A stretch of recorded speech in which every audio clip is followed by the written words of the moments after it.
Oh, saya bangga tadi ini polisi tadi yang bersalawat. Salatullah, salamullah, ala Rasulillah. Saya bayangkan itu tadi itu poluan-poluan kalau dimarahi sama suaminya dia salawat di depannya. Masya Allah, marah suami. Salatullah, salat. Baik, berhenti marah suaminya. Coba praktek itu, Bu. Atau adik-adik poluan yang cantik-cantik ini, kalau marah komandan tak menyanyi kecil-kecil. Insaflah wahai manusia. Tambah keras suaranya komandan. Bila dirimu bernoda. Tambah marah. Dialah pengasih. Oh, berhenti marah komandan tak. Ibu bapak, saudara-saudara sekalian, teristimewa yang kita hormati, Bapak Bupati yang gagah sekali malam ini, kemarin juga tetap gagah, dan Bapak Wakil Bupati yang juga makin cakep, terkhusus tamu spesial yang mengundang kita malam ini, Bapak yang mengundang kita malam ini, Bapak Kapolres Luhut Timur, Bapak Leonardo DiCaprio. Sana ya? Oh, begitu gagahnya ku kalah kira Leonardo DiCaprio. Kita tahu gitu Leonardo DiCaprio, Bu. Nggak kita tahu itu yang main filmnya Titanic, yang ada sama istrinya begini. Masya Allah. Dan Bapak Wakapolres yang semua insya Allah dirahmati dan disayangi oleh Allah Subhanahu wa Ta'ala. Suatu kali Nabi kumpul sahabat,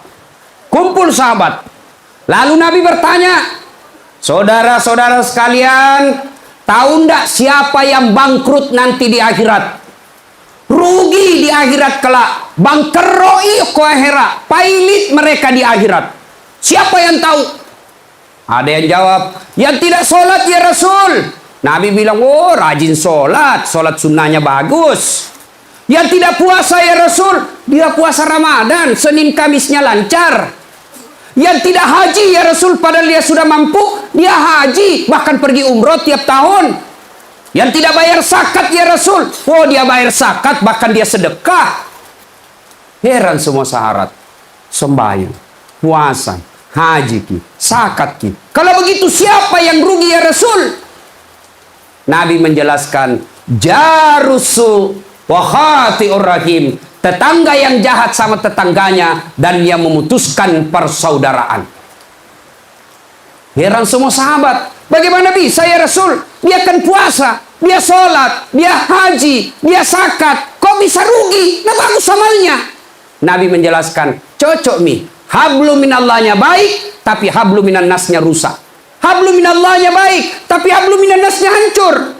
Ketika dia setor nanti pahalanya di akhirat, datang. Ya Allah, ini sholatku, tabe. Dia setor sholatnya, datang tetangganya. Tunggu dulu. Pernahkah itu satu kantor di Polres Luhut Timur? Nah fitnah katanya mobilku hasil korupsi.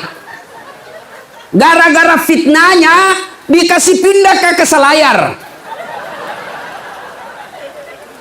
Dia tidak tahu mobilku mewah karena ada kujual warisannya bapakku 2 hektar sawah di kampungku. Betul pangkatku cuma prajurit. Yang satu ini di sini apa namanya itu? Tapi bapakku banyak sawahnya. Dia kira itu saya korupsi di kantor. Gara-gara fitnahnya saya dipindah dan saya sengsara. Saya minta keadilan. Allah berfirman, kalau begitu ambil puasanya ini orang tukang fitnah. Habis puasa, ambil sholatnya, habis. Dia setor lagi puasanya. Ya Allah, ini puasaku. Datang lagi tetangganya, tunggu dulu. Pernah tahu nggak tetangga itu dulu Timur? Nah serobot tanahku 2 jengkal. Saya mau lawan polisi. Lapor di polisi, tamana polisi. Akhirnya pasrah mak, nah ambil tanahku 2 jengkal. Akhirnya pagarku tidak punya got. Setiap hujan di Malili pasti banjir rumahku. 17 tahun saya kebanjiran. Saya minta keadilan hari ini ya Allah.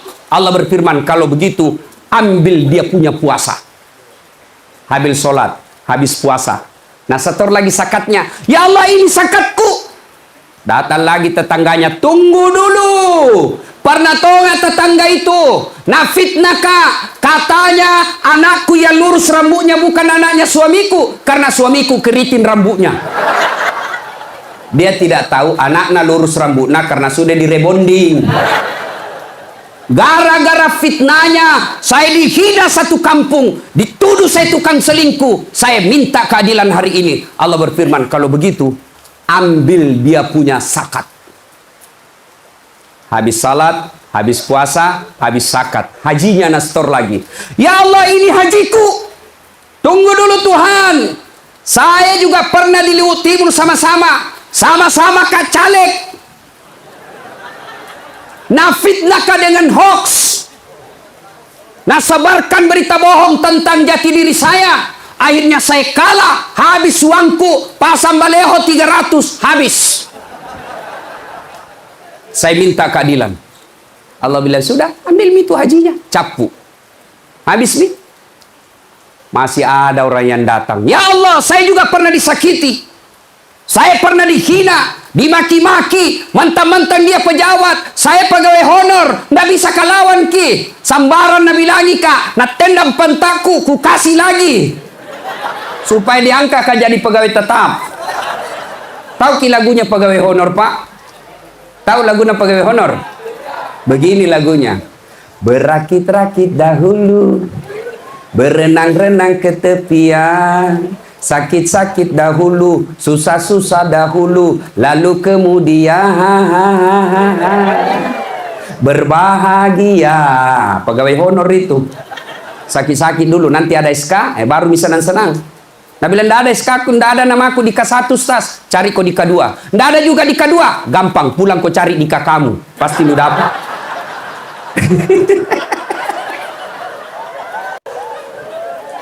Akhirnya, dia bilang gini tadi, habis sholatku, habis zakatku, habis puasaku, habis hajiku, masih ada yang datang, banyak berarti orang yang datang. Lalu dia berkata, ya Allah, bagaimana lagi caranya ya Allah? Saya sudah tidak punya deposito amal. Allah berfirman, hari ini semua kejahatan, semua kebatilan, semua kejahatan harus ada balasannya. Hari ini disebut hari pembalasan. Karena kau sudah tidak punya deposito amal, maka caranya ambil dosanya orang yang pernah kau sakiti. Nah, ini mi bangkrut. Amalnya banyak hanya untuk membayar dosanya sama orang. Itu mi jangki bertengkar. Nah, sekarang mari kita lihat. Satu, yang penting. Kenapa orang berpecah belah? Apa sebabnya? Saat ini, 2019 sampai bulan April, penyebab pecahnya persaudaraan pemilu dan pilcaleg. Siapa yang memecah belah itu? Satu, calegnya sendiri. Caleg, tolong, jangan bodoh-bodohi rakyat. Rakyat, tolong jangan peras caleg. Jangan ketawa, serius orang ini bos. Ini sekarang masyarakat, dia protes kalau dia lihat korupsi. Dia protes kalau ada anggota dewan korup. Bagaimana mereka tidak korup? Belum jadi caleg habis modalnya. Dipanggil, ayo bapak-bapak, mari sosialisasi. Saya akan menyampaikan visi misi saya. Apa nak bilang? Wane piro. Mata duitan. Ibu, jangki mau disogo ah?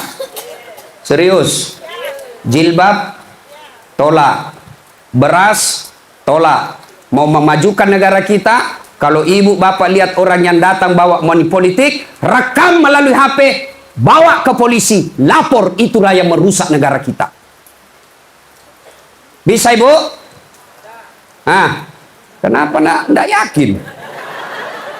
Malah ada pak nak tulis di kampungnya siap menerima serangan fajar. La haula wala quwata illa billah. Masolang otaknya ye pak. Sangin duit di otaknya. Jangan kita dong peras caleg. Kita juga pak. Jangan kita mau disogo. Yang disogo dan menyogo sama-sama masuk neraka. Saya tidak menyogok Ustaz, saya tidak disogok, tapi saya kasih ketemui. Kena juga asariku pisarru sarri, bersekutu dengan jahat, jahat pula hukumnya. Dalam hukum pidana namanya ikut serta.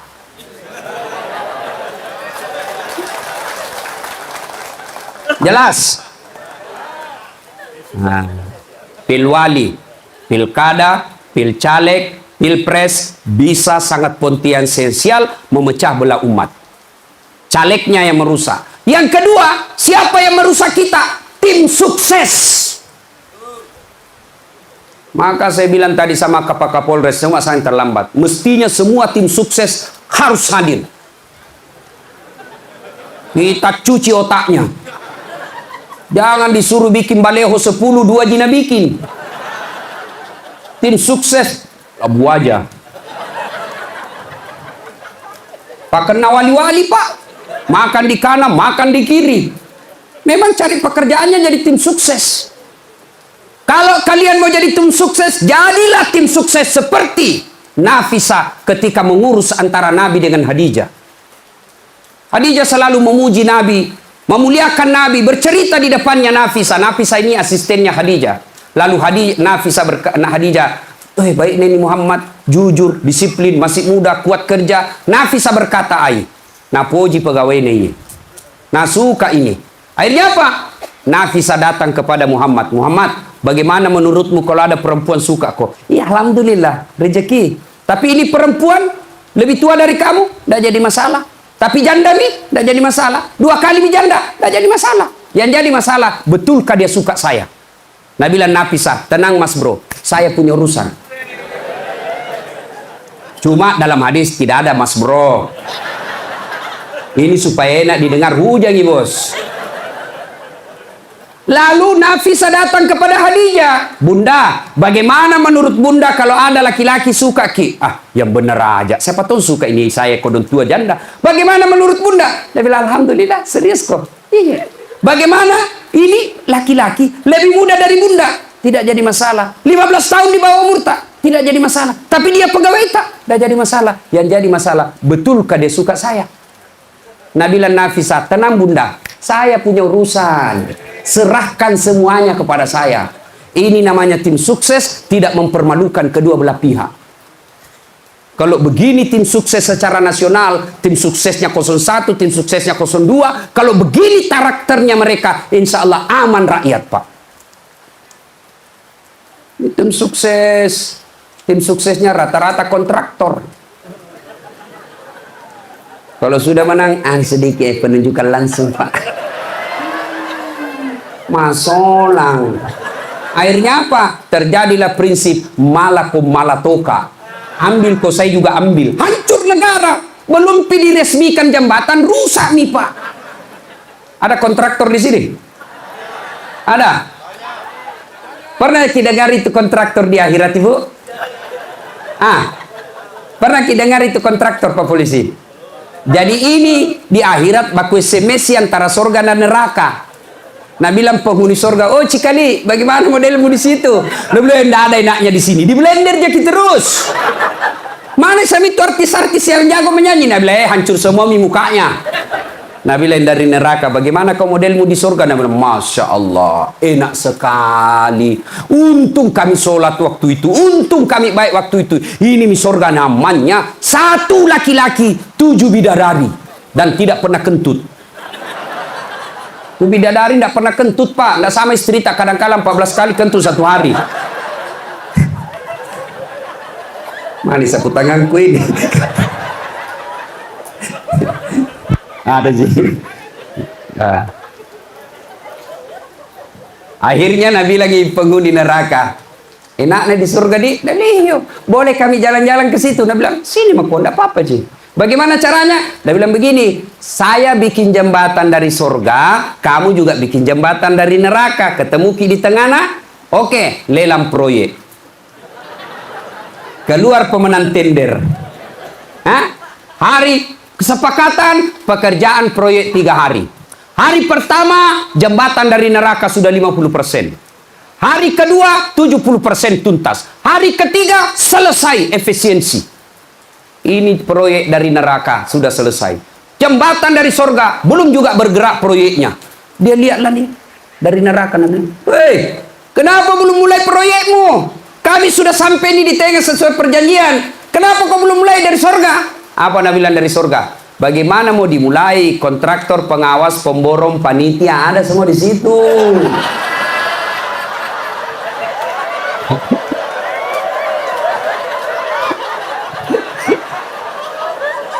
Nabi bilang di sini kasih imam ji, penghafal Quran pukate, tidak tahu kalkulator, salah hitung sendiri.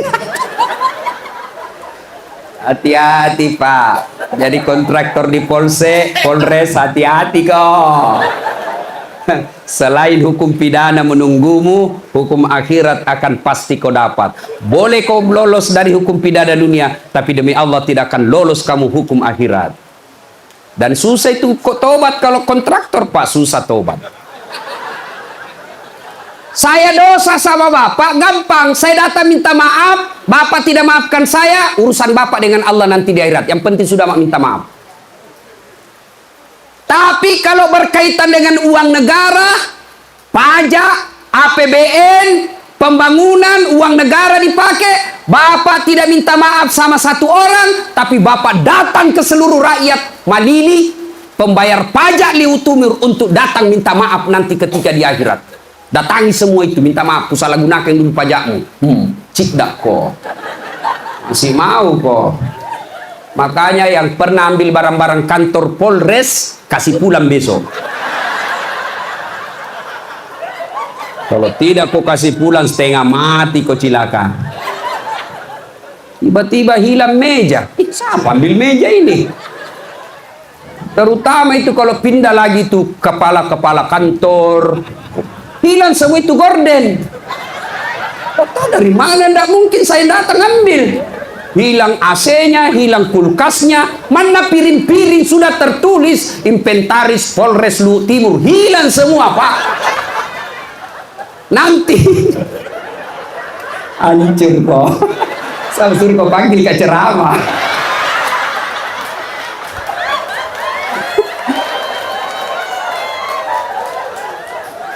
Nanti Pak, itu ketika di Padang Mahsyar, itu barang-barang yang pernah kita ambil, Pak, disuruh pikul sambil menunggu namata diadili. Bayangkan Pak, dari Adam sampai kiamat berapa triliun manusia, karena satu jiloket cuma satu Allah, maka dipanggil kita satu-satu sambil menunggu giliran antri. Seluruh barang yang pernah kita ambil disuruh pikul. Dewa itu prajurit, pantas silam meja.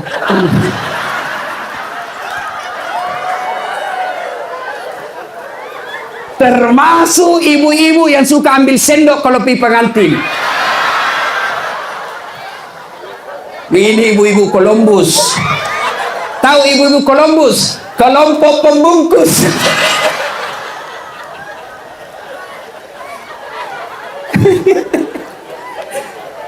Nah, ya, Bapak, ini yang bisa memecah persaudaraan tim sukses.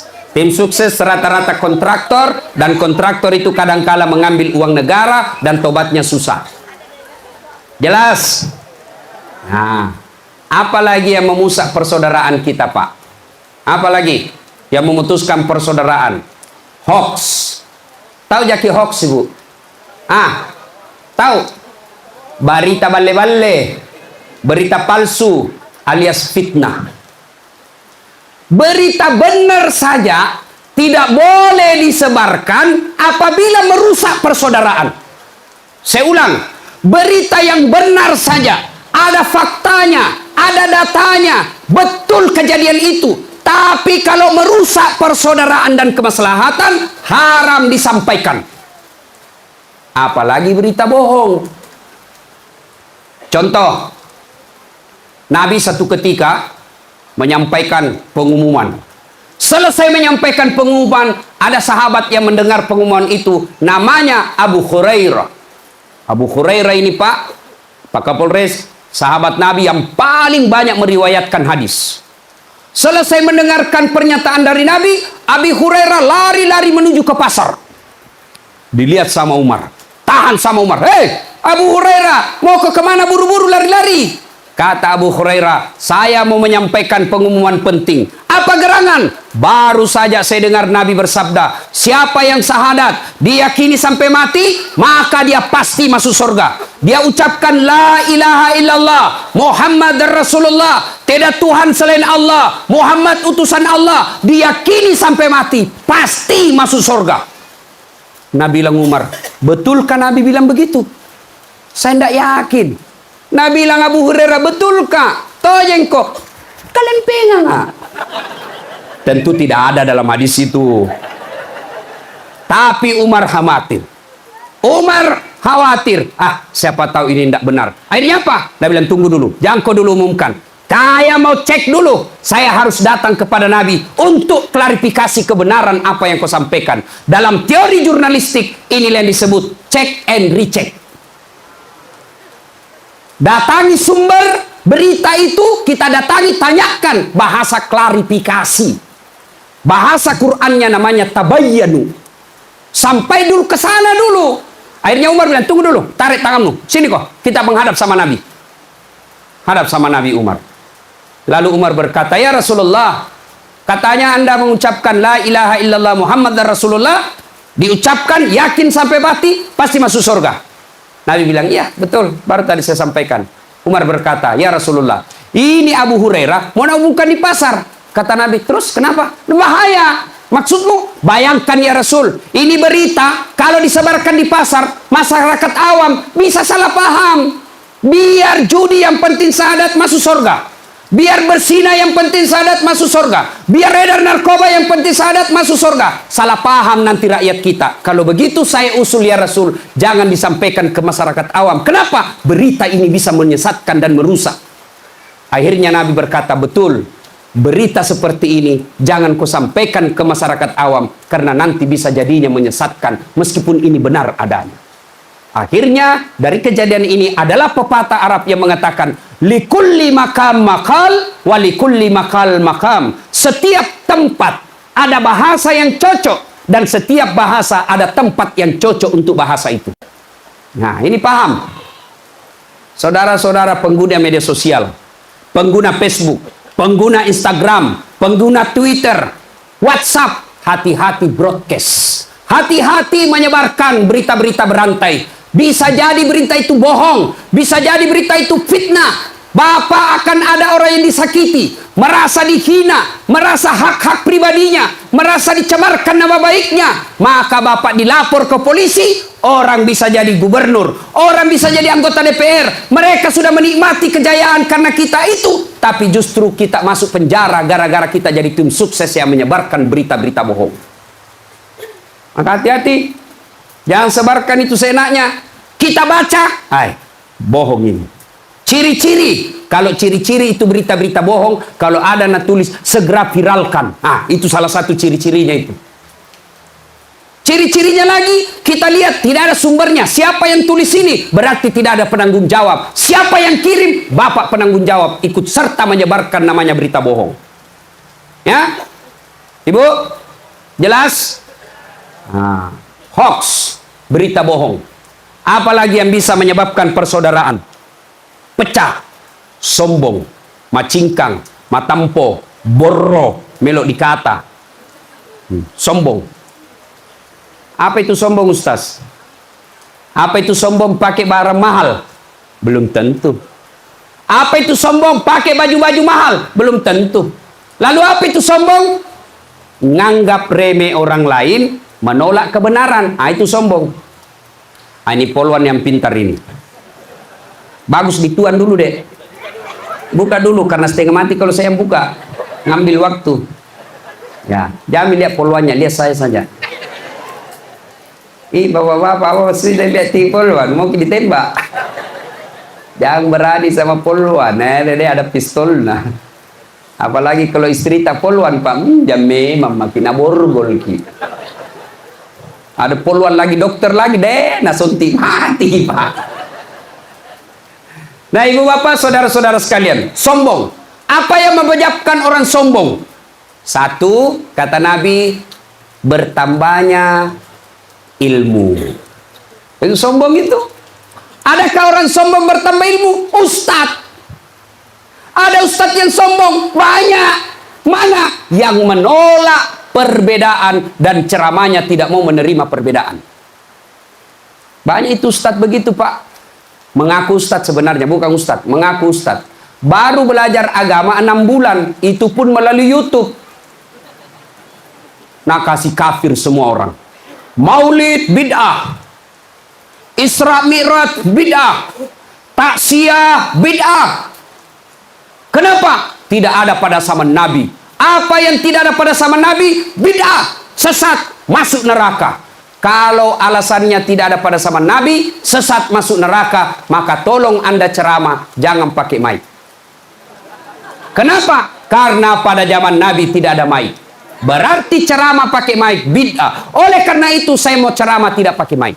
Saudara-saudara sekalian, Bapak bisa bayangkan, andai saja tidak ada mic, bagaimana kita berceramah? Apa? Bisa bagaimana kita ini namanya ceramah PP. Coba. Berbeda pendapat. Dari dulu kita tahu perbedaan itu adalah rahmat. Tapi ingat, perbedaan menjadi bencana ketika kita tidak mau menerima kenyataan perbedaan itu. Bapak yang tidak mau maulid, tidak usah. Tapi jangan kau bilang maulid masuk neraka. Bapak yang tidak mau taksiyah, silahkan. Tapi jangan bilang yang taksiyah itu sesat. Sakit, Pak, kalau kami dikatakan maulid bid'ah. Maulid bid'ah, masuk neraka, sakit. Sakitnya tuh di sini. Ya. Sombong. Ada ustadz sombong. Oh, banyak. Banyak kenalanku, Pak. Waktu belum terkenal, ku miss call saja, na telepon, Pak.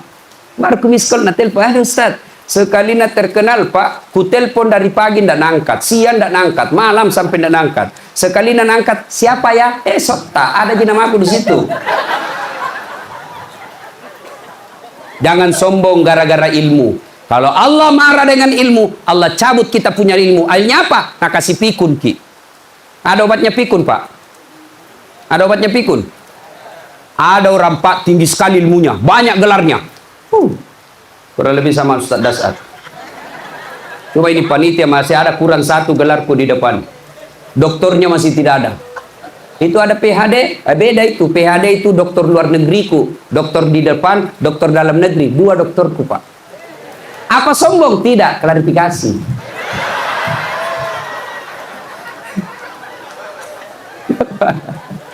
Masya Allah. Banyak gelarnya, tapi sombong. Akhirnya pikun, pensiun, mulai pikun. Diprotes sama istrinya, Pak, biasanya kalau kau mau pergi mengajar, kau cium-cium jidatku. Ini sudah hampir 2 minggu, tidak pernah lagi kau cium-cium saya. Langsung dia bilang suaminya, astagfirullah. Berarti siapa ku cium selama ini?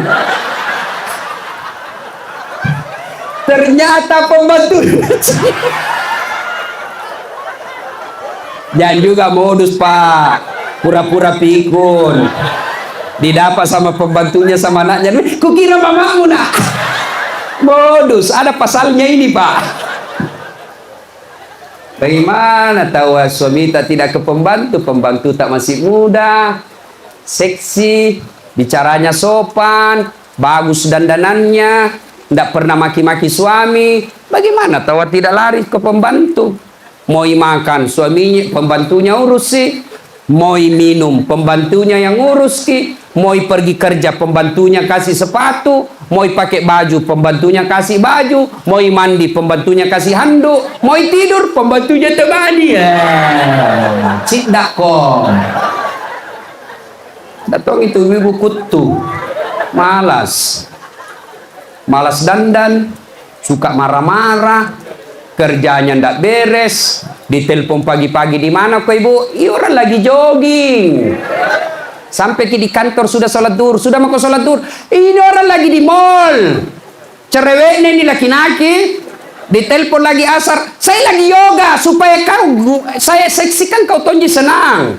Pulang maki dari kantor patroli sampai di rumah maghrib tidak ada di rumah ini istri. Nah telepon di mana kau ibu lapar main ini mau makan apa nak bilang cerewet nih laki-laki sedikitnya lagi gajimu itu indomie kau makan. Ada begitu polisi di kasihan. Pak ada istri tak kasih begitu Ki. Oh kasihan memang polisi Pak.